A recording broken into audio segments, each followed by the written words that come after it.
When you think of Greenland, what comes to mind? Probably a huge, remote, frozen wilderness, right? Well, what if I told you that this massive island is actually becoming one of the most critical strategic spots on the entire planet? We're about to dive into an incredible story of survival, sovereignty, and a high-stakes geopolitical game that's really heating up in the Arctic. So here we are in the 21st century, and suddenly Greenland has gone from being this icy outpost to a seriously coveted prize.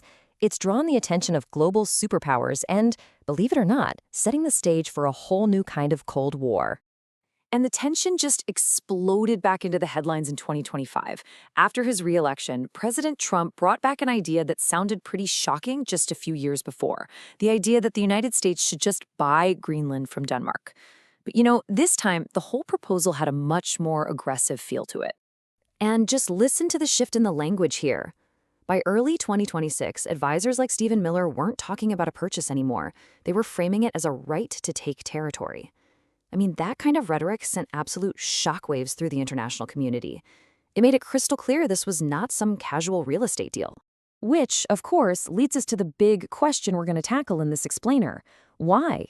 What is it about this enormous island, 80% of which is covered by an ice sheet, that makes it so valuable that a world power would even talk about taking it? Well, to really get it, we've got to rewind the clock by a few thousand years. Long, long before any modern empire set their sights on Greenland, it was home to some of the most resilient people on Earth.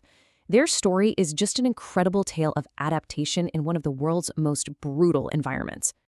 I mean, the human history here is just ancient. For more than 4,500 years, you had these waves of Paleo-Inuit peoples migrating from North America, figuring out how to survive and even thrive along Greenland's coasts.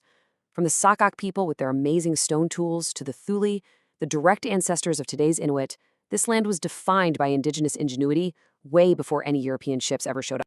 So the next chapter in this story kicks off with the arrival of the Norse. And this starts a really dramatic European encounter with the Arctic that, well, would end in mystery and failure, and ultimately pave the way for centuries of colonial rule. It all started with this guy, Eric the Red, a Viking who'd been exiled from Iceland for, get this, manslaughter. In 982, he lands on the island's southwestern coast, and in what has to be one of the greatest marketing moves of all time, he calls it Greenland. Why? Simple. To trick settlers from Iceland into moving to his new supposedly lush territory. And you know what? It actually worked. But this set up a fascinating real-world experiment. See, on one side, you had the Norse settlers trying to force their European farming lifestyle onto an Arctic landscape.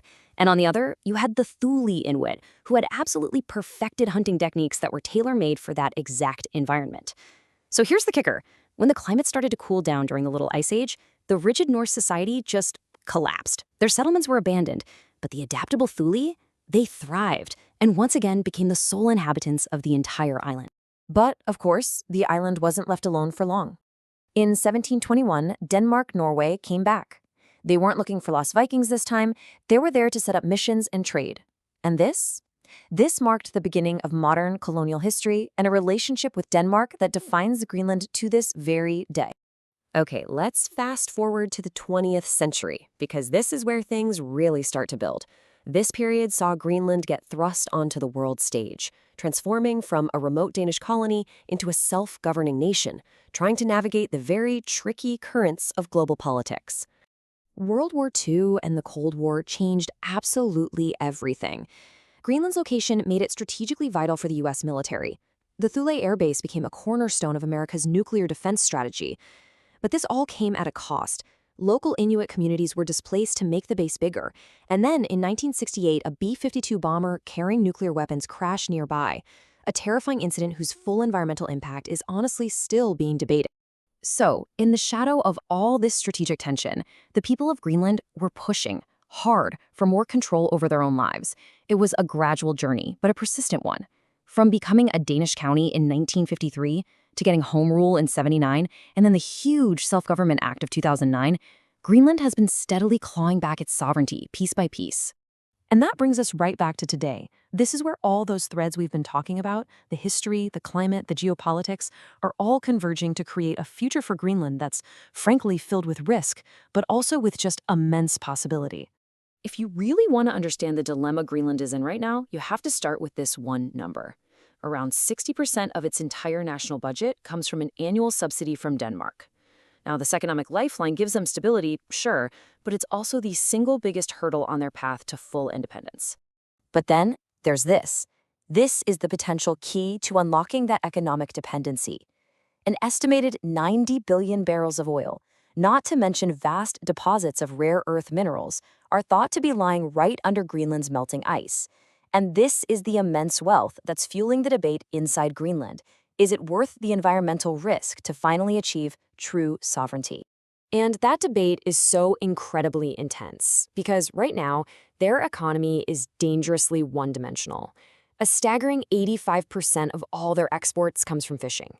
That lack of diversity makes the nation really vulnerable to things like fluctuating fish stocks and, of course, a changing climate. It's forcing them to take a hard look at every option, including resource extraction. And this is the complicated chessboard they're playing on right now. You can see the internal push and pull. In 2021, a new government comes in and puts the environment first. They ban uranium mining and new oil exploration. But that decision is being made in a world full of external pressures, from the EU trying to get mineral partnerships to the renewed American push to acquire the island itself. It just makes the debate over Greenland's future that much more intense. And this, right here, is the heart of it all. It's what experts call the Arctic dilemma.